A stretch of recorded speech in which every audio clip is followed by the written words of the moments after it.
राधे राधे दोस्तों, कैसे हैं आप सब। आई होप आप सब अच्छे होंगे। तो आज हम आपको एक बहुत ही महत्वपूर्ण कथा सुनाने जा रहे हैं। इस कथा के माध्यम से हम आपको यह बताएंगे कि इस संसार में सबसे बड़ा दान कौन सा होता है, जिसे करने से पूर्ण पुण्य की प्राप्ति होती है। कैसे हम बुरे लोगों की पहचान कर सकते हैं। दोस्तों, इस कथा के माध्यम से आप जानेंगे कि बुरे लोगों की पहचान कैसे की जा सकती है। तो कृपया आप इस कथा को शुरू से अंत तक ध्यान से सुनिए, क्योंकि अधूरा ज्ञान मानव जीवन में अनेक कठिनाइयों का कारण बन सकता है। कथा आरंभ करने से पहले यदि आपने हमारे चैनल को अभी तक सब्सक्राइब नहीं किया है तो ज़रूर सब्सक्राइब करें, वीडियो को लाइक करें और अपने प्रियजनों के साथ भी शेयर करें। कमेंट बॉक्स में लिखिए जय श्री राधे कृष्ण। दोस्तों, एक बार भगवान श्री हरे विष्णु जी और माता लक्ष्मी जी क्षीर सागर में अपने आसन पर बैठे हुए थे। तब भगवान विष्णु जी ने देखा कि माता लक्ष्मी जी किसी गहन सोच में हैं। माता लक्ष्मी जी को गहन सोच में देखकर भगवान विष्णु जी मुस्कुराते हुए बोले, हे देवी, ऐसा प्रतीत होता है कि आज आप किसी गहन विचार में डूबी हुई हैं। आप निसंकोच होकर अपने प्रश्न पूछिए, हम आपके सभी प्रश्नों का समाधान अवश्य करेंगे। भगवान विष्णु जी की बात सुनकर माता लक्ष्मी जी ने कहा, हे प्रभु, आज मेरे मन में एक जिज्ञासा है। मैं यह जानना चाहती हूँ कि इस दुनिया में सबसे बड़ा दान कौन सा है, जिससे पूर्ण पुण्य की प्राप्ति होती है, और बुरे लोगों की पहचान कैसे की जा सकती है। मनुष्य उन लोगों को कैसे पहचान सकते हैं। तब भगवान विष्णु जी ने माता लक्ष्मी जी से कहा, हे देवी, आपने सचमुच मानव जाति के कल्याण हेतु अति महत्वपूर्ण प्रश्न पूछे हैं। यह प्रश्न मनुष्य के जीवन के अत्यंत मूल्यवान है, इसलिए मैं आपको आपके इन प्रश्नों के उत्तर एक महत्वपूर्ण कथा के माध्यम से दूंगा। लेकिन आपको इस कथा को शुरू से लेकर अंत तक ध्यानपूर्वक सुनना होगा। तब माता लक्ष्मी जी ने उत्तर दिया, हे प्रभु, मैं आपको वचन देती हूँ कि इस कथा को मैं पूरी श्रद्धा से सुनूंगी और इस कथा का प्रचार समस्त देवलोक में करूंगी। दोस्तों, भगवान श्री हरे विष्णु जी ने देवी लक्ष्मी जी से कहते हैं, हे देवी, एक समय की बात है, किसी नगर में एक राजा राज्य करता था। वह राजा बहुत ही बलशाली, वीर और अत्यंत ही बुद्धिमान था। इसके साथ ही वह धर्मपरायण और दयालु भी था। उस राजा की रानी भी संस्कारी और अत्यंत धार्मिक स्वभाव की थी। दोनों पति पत्नी भगवान भोलेनाथ के परम भक्त थे।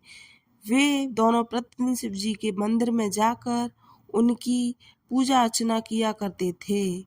यह उनका प्रतिदिन का नियम था। वह राजा अपने राज्य को धर्म पूर्वक चला रहा था। उसके राज्य में कोई भी व्यक्ति दुखी नहीं रहता था, बल्कि सारी प्रजा सुख और वैभव से संपन्न रहती थी। इसीलिए पूरे नगर में हर तरफ खुशियां बिखरी रहती थीं। वहाँ के जानवर भी एक दूसरे को हानि नहीं पहुँचाते थे। यहाँ तक कि एक ही नदी में शेर और बकरी शांतिपूर्वक पानी पीते थे। ऐसे ही दिन बीत रहे थे। राजा की उम्र ढलती जा रही थी और उनके विवाह को भी कई वर्ष बीत चुके थे, लेकिन उस राजा को कोई संतान नहीं थी। हालांकि राजा इस बात को लेकर अधिक चिंता नहीं करते थे। वह निश्चित होकर अपनी प्रजा के सुख दुख का ध्यान रखते और प्रजा भी उनसे अत्यधिक प्रेम और सम्मान देती थी। एक दिन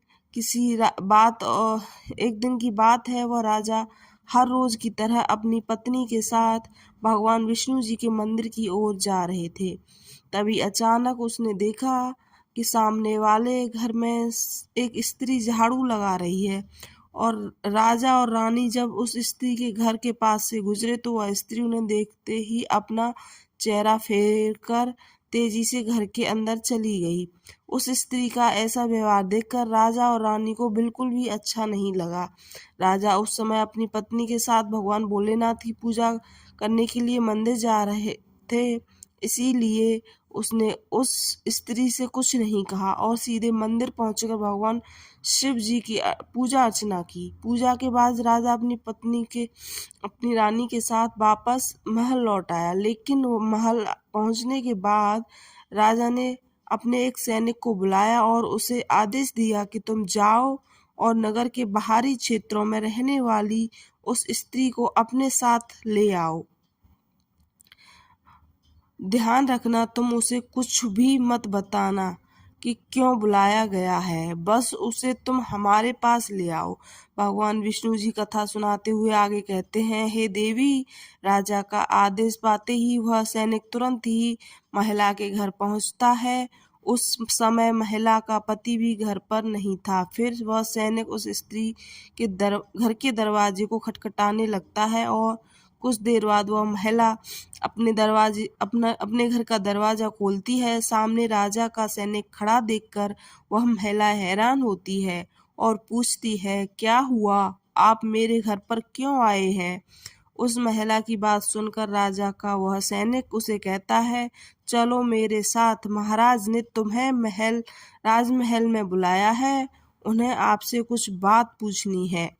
यह सुनकर वह महिला अपने मन में सोचती है, आखिर महाराज का आदेश है, इसे ठुकराया तो नहीं जा सकता, मुझे राज दरबार में जाना ही होगा। उसके बाद वह सैनिक उस स्त्री को अपने साथ लेकर राजमहल पहुंच गया। महल में पहुंचकर महिला राजा को प्रणाम करती है और कहती है, हे महाराज, आपने मुझे अचानक यहाँ राजमहल में क्यों बुलाया है? क्या मुझसे कोई गलती हो गई है? उस स्त्री की बात सुनकर राजा कहता है, तुम मुझे एक बात बताओ, आज सुबह जब मैं और मेरी पत्नी भगवान शिव जी के मंदिर जा रहे थे तो तुमने मुझे देखकर अपना मुंह फेर लिया और मुझे आते हुए देखकर तुम दौड़ते हुए अपने घर में चली गई। तुमने मुझे देखकर ऐसा दुर्व्यवहार क्यों किया? तब वह महिला निर्भीकता से राजा से कहती है, हे महाराज, आप भले ही मुझे मृत्यु दंड दे दो तो भी मुझे कोई ऐतराज नहीं, परंतु मैं सच ही कहूंगी, आपके महल में बड़े बड़े विद्वान हैं, पंडित हैं, अगर मैं गलत बात बोलूं तो आप उनसे पूछ सकते हैं कि हमारे नगर में यह मान्यता है कि जो सुबह सुबह आपका चेहरा देख लेता है तो उस व्यक्ति का पूरा दिन खराब हो जाता है, क्योंकि आप संतानहीन हैं। अभी तक आपको संतान की प्राप्ति नहीं हुई है, इसी कारण से मैंने आपको देखकर मुंह फेर लिया था और अपने घर के अंदर चली गई थी। उस महिला की ऐसी बात सुनकर राजा आश्चर्य में पड़ जाता है। वह अपने मन में सोचता है कि यह महिला तो बिल्कुल सत्य कह रही है। यदि किसी नगर के राजा को संतान नहीं हो तो यह उसकी प्रजा के लिए बिल्कुल भी शुभ नहीं माना जाता। उसके बाद राजा उस महिला को वापस अपने घर जाने की अनुमति देता है। फिर राजा अपने मन में यह विचार करने लगता है कि अब मुझे भगवान शिव जी के मंदिर में जाकर संतान प्राप्ति के लिए यज्ञ करना चाहिए। ऐसा सोचकर वह राजा अपने कक्ष में लौटकर रानी से कहता है, हे प्रिय, हमारे नगर के लोग हमारे चेहरे को देखना भी पसंद नहीं करते हैं, क्योंकि हमारे पास अभी तक कोई संतान नहीं है। इसीलिए हमें भगवान शिव जी के मंदिर में जाकर संतान प्राप्ति का यज्ञ करना चाहिए। हम भगवान भोलेनाथ के मंदिर में चलते हैं और भगवान शिव से प्रार्थना करते हैं कि वे हमें पुत्र प्रदान करें। राजा की बात सुनकर रानी भी उसकी बात मान लेती है। फिर राजा और रानी दोनों भगवान शिव जी के मंदिर पहुंचते हैं और भगवान शिव जी के पूजा करके संतान प्राप्ति के लिए यज्ञ का आयोजन करते हैं। भगवान विष्णु जी कथा सुनाते हुए आगे कहते हैं, हे देवी, पुत्र प्राप्ति के लिए राजा और रानी ने यज्ञ का आयोजन किया, लेकिन यज्ञ संपन्न होने के बाद भी उन्हें संतान की प्राप्ति नहीं हुई। यज्ञ के निष्फल होने से राजा अत्यंत निराश हो गया। यज्ञ का आयोजन करने वाले पंडित जी भी सोच में पड़ गए। पंडित जी ने मन ही मन सोचा, अब तक जितने भी यज्ञ मैंने किए हैं उनमें से कोई भी यज्ञ आज तक विफल नहीं हुआ है। इसका अर्थ यह है कि शायद इस राजा के भाग्य में ही खोट है और ऐसा प्रतीत होता है कि ईश्वर ने इस राजा के भाग्य में संतान का योग नहीं लिखा है, इसीलिए संतान प्राप्ति का यज्ञ करने के बाद भी उसे संतान की प्राप्ति नहीं हुई है। राजा हर संभव प्रयास करके थक चुका था और अब वह गहरे निराशा में डूब रहा था। वह दिन रात संतान की कमी के बारे में सोचता और चिंता में खोया रहता था। एक दिन सिंहासन पर बैठे बैठे राजा को अचानक एक बात याद आई कि दूसरे नगर के वन में एक महात्मा जी निवास करते हैं जिनकी ख्याति दूर दूर तक फैली है। राजा के मन में विचार आता है कि शायद उस महात्मा के पास मेरे इस कष्ट का कोई समाधान हो। अगर मैं उसके पास जाऊं तो संभवतः वे मुझे पुत्र प्राप्ति का कोई उपाय बता सकें। मुझे उनके पास जाना चाहिए। अपने मन में यह निर्णय लेकर राजा तुरंत अपनी रानी के पास जाता है और उससे कहता है कि हे प्रिय, दूसरे नगर के वन में एक महान तपस्वी और ज्ञानी महात्मा जी रहते हैं। मुझे लगता है कि वे हमें उनके पास जाना चाहिए। हो सकता है कि वे हमें पुत्र प्राप्ति का कोई मार्ग सुझाव दें। फिर रानी भी राजा की इस बात से सहमत हो गई। रानी ने कहा, हे स्वामी, आपकी बात बिल्कुल सही है, हमें महात्मा जी से अवश्य मिलना चाहिए। रानी की सहमति पाकर राजा रानी दोनों एक रथ में बैठकर महात्मा जी के दर्शन के लिए दूसरे वन की ओर प्रस्थान किया। कुछ समय के बाद वे दोनों वन में पहुंच गए। रथ से उतरकर राजा और रानी दोनों जंगल के भीतर जाने लगे। ऊंचे नीचे रास्तों से गुजरते हुए वे महात्मा के आश्रम की ओर बढ़ने लगे। भगवान विष्णु जी कथा सुनाते हुए आगे कहते हैं, हे देवी। फिर राजा और रानी वन के भीतर महात्मा जी की कुटी के पास पहुंच जाते हैं। वहां वे देखते हैं कि महात्मा जी एक विशाल वृक्ष के नीचे ध्यान मग्न होकर साधना में लीन है। यह दृश्य देखकर राजा और रानी कुछ देर तक खामोशी से खड़े रह जाते हैं ताकि महात्मा जी की साधना में कोई विघ्न न आए। दोनों हाथ जोड़कर विनम्रता पूर्वक महात्मा जी के सामने खड़े रहते हैं। कुछ समय बाद महात्मा जी अपनी साधना से बाहर आते हैं और अपनी आंखें खोलते हैं। तब वे देखते हैं कि राजा और रानी उनके सामने दोनों हाथ जोड़कर खड़े हुए हैं। वे महात्मा जी उस राजा को अच्छी तरह से जानते भी थे, इसीलिए वे राजा को देखते ही पहचान लेते हैं और राजा से मुस्कुराते हुए कहते हैं, हे राजन, आज आप यूं अचानक से हमारे पास किस आयोजन से पधारे हैं? तब राजा ने नम्रता से महाराज जी को प्रणाम किया और अपनी व्यथा महाराज जी को कह सुनाई। उसने बताया कि कि कैसे उन्होंने पुत्र प्राप्ति के लिए यज्ञ किया, परंतु सभी व्यर्थ गए। यह सब सुनने के बाद महात्मा जी कुछ क्षणों के लिए मौन हो गए और अपनी आंखें बंद कर लीं। वे ध्यानता होकर राजा के जीवन की घटनाओं का आंतरिक दृष्टि से अवलोकन करने लगे। कुछ समय बाद महात्मा जी ने अपनी आंखें खोली और गंभीर स्वर में बोले, राजन, मैंने आपको जीवन का एक ऐसा सत्य देखा है जिसे सुनकर आपको कष्ट हो सकता है। आपके पिछले जन्म में किए गए एक पाप का फल इस जन्म में आपको भारी पड़ा है। आपने पिछले जन्म में एक ऐसा घोर पाप किया था जिसके परिणाम स्वरूप इस जीवन में आपके भाग्य में संतान प्राप्ति का योग नहीं है। इसी कारण से आपके सभी प्रयास निष्फल हो रहे हैं। भगवान विष्णु की कथा सुनाते हुए आगे कहते हैं, देवी, महात्मा जी की बातें सुनकर राजा उनके चरणों में गिर पड़ा और विनती करते हुए बोला, हे महात्मन, कृपया करके आप ऐसा मत कहिए। आप ही हमारे दुख को हरने का कोई उपाय सुझाइए। राजा की यह व्याकुलता देखकर महात्मा जी ने उसे सहारा देकर अपने चरणों से उठाया और बोले, हे राजन, इतनी अधीरता आपको बिल्कुल भी शोभा नहीं देती। मैं अभी आपको आपके इस कष्ट का निवारण करने का उपाय बताता हूँ, जिसे करने के बाद आपको अवश्य ही पुत्र की प्राप्ति होगी।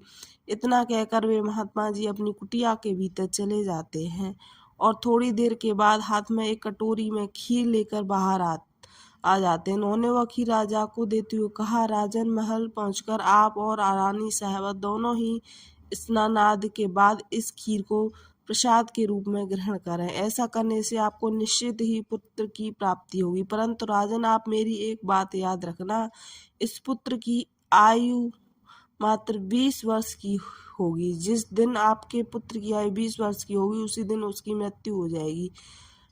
महात्मा जी की इस बात को सुनकर राजा गहरी सोच में डूब गया। वह अपने मन में सोचने लगा, चलो 20 वर्ष के लिए ही सही, परंतु इस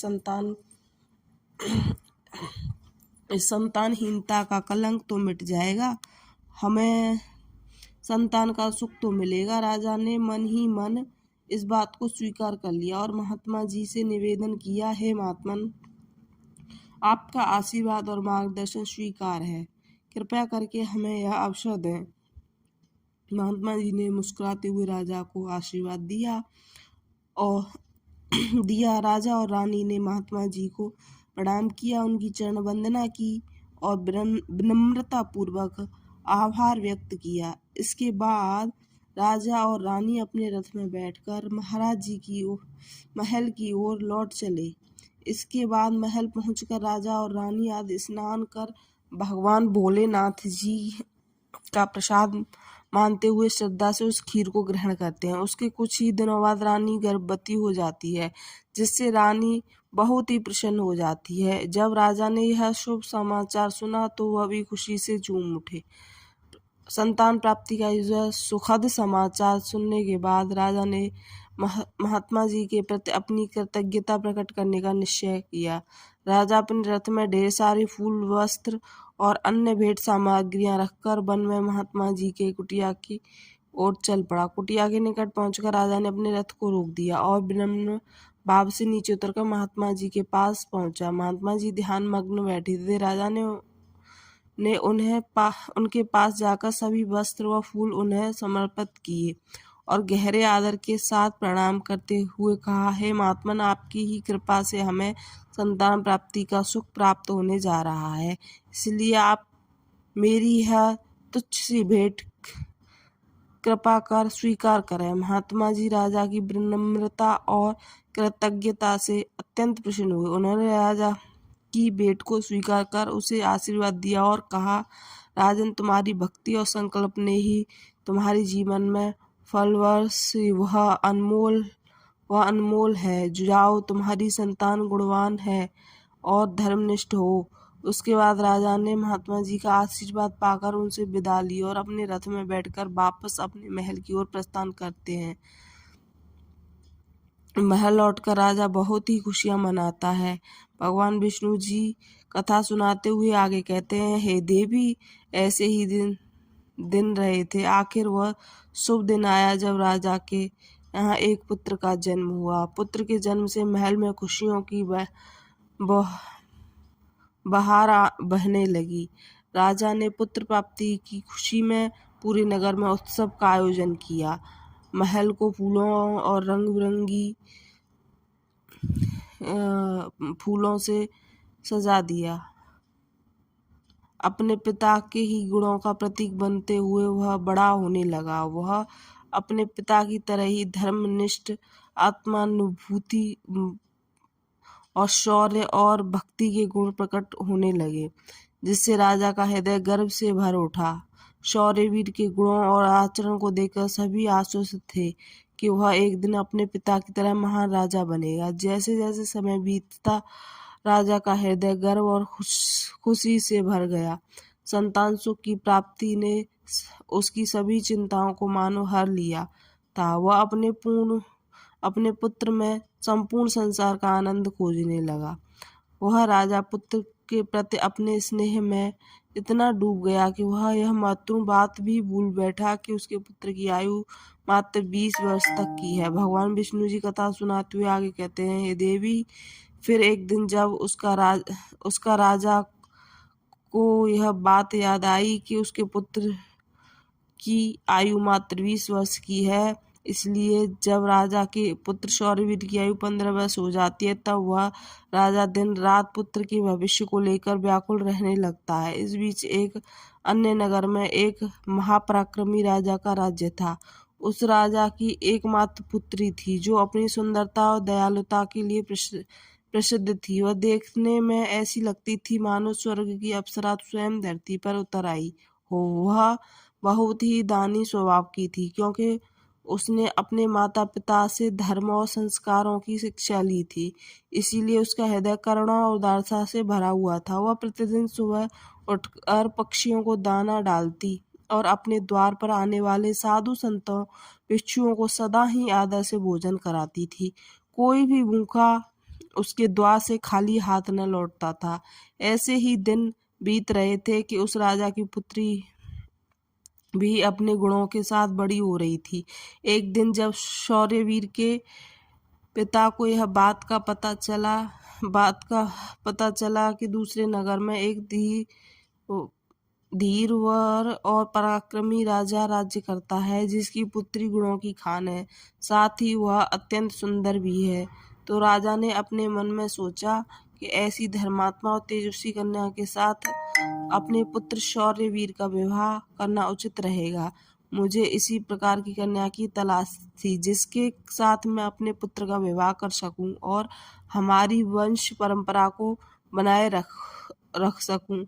इस विचार के साथ ही राजा ने अपने मन में निर्णय किया कि वह उस राजा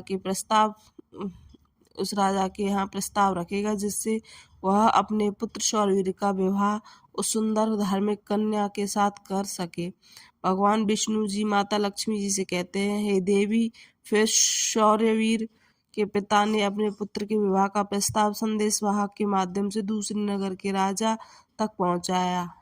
जब दूसरे नगर के राजा ने यह प्रस्ताव सुना तो उसने अपने मन में विचार किया कि चलो अब मुझे अपनी पुत्री का विवाह कर देना चाहिए, और मैंने सुना है कि इस राजा के पुत्र की आयु मात्र 20 वर्ष ही है। इस राजा का पुत्र बहुत ही योग्य, पराक्रमी और धर्मपरायण है।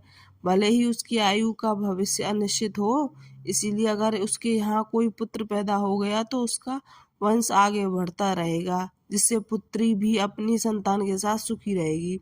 इन विचारों को मन में संजोए हुए उस राजा ने शौर्यवीर के विवाह प्रस्ताव को सहर्ष स्वीकार कर लिया। फिर कुछ ही दिनों के भीतर शुभ मुहूर्त में शौर्यवीर का उस राजकुमारी के साथ विवाह हो गया। वह राजकुमारी न केवल सुंदर थी बल्कि बहुत ही दयालु स्वभाव की थी। उसने अपने बचपन से ही यह नियम अपनाया कि वह जब तक किसी या भूखे या असहाय प्राणी को भोजन नहीं करवाती तब तक वह स्वयं भोजन ग्रहण नहीं करती। उसके माता पिता ने उसे सेवा और दान की भावना सिखाई थी और उसने अपने जीवन का अटूट हिस्सा बना लिया था। विवाह के पश्चात राजकुमारी का यह नियम उसके ससुराल में भी जारी रहा। हर सुबह वह महल के द्वार पर जाकर जरूरतमंद लोगों को भोजन करवाती और अपने हाथों से उन्हें अन्न दान करती। उसकी यह दया भावना देखकर महल के सभी लोग उसका बहुत सम्मान करने लगे थे। धीरे धीरे ऐसे ही समय गुजर रहा था और हर गुजरते दिन के साथ शौर्यवीर की उम्र भी बढ़ रही थी। राजा और रानी इस बात को लेकर मन ही मन चिंतित रहते थे कि उनका पुत्र अब अपने जीवन के अंतिम समय की ओर बढ़ रहा है। उन्हें महात्मा की वह भविष्यवाणी हमेशा याद रहती कि शौर्यवीर की आयु केवल 20 वर्ष ही होगी।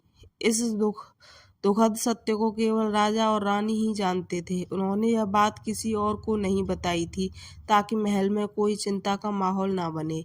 जैसे जैसे शौर्यवीर की आयु 20 वर्ष की ओर बढ़ती जा रही थी, राजा और रानी के दिल की धड़कनें तेज हो जाती। अपने पुत्र के प्रति उनका प्रेम और मोह इतना अधिक था कि वे चाहकर भी इस चिंता से मुक्त नहीं हो पाते थे। भगवान विष्णु जी कथा सुनाते हुए आगे कहते हैं, हे देवी। फिर वह दिन भी आ जाता है जब शौर्यवीर के जीवन के मात्र 3 दिन शेष रह जाते हैं। राजा और रानी का दिल भारी हो जाता है। राजा बार बार अपने मन में सोचने लगा कि अब मैं क्या करूं, मेरा पुत्र 3 दिन बाद मुझसे हमेशा के लिए दूर हो जाएगा। क्या कोई ऐसा उपाय नहीं है जिससे मैं उसे बचा सकूं? रानी भी इस दुख से भरी थी और हर पल अपने पुत्र के जीवन की कल्पना करती रहती। इसलिए उसके पुत्र मोह ने उन्हें बीमार और कमजोर बना दिया था।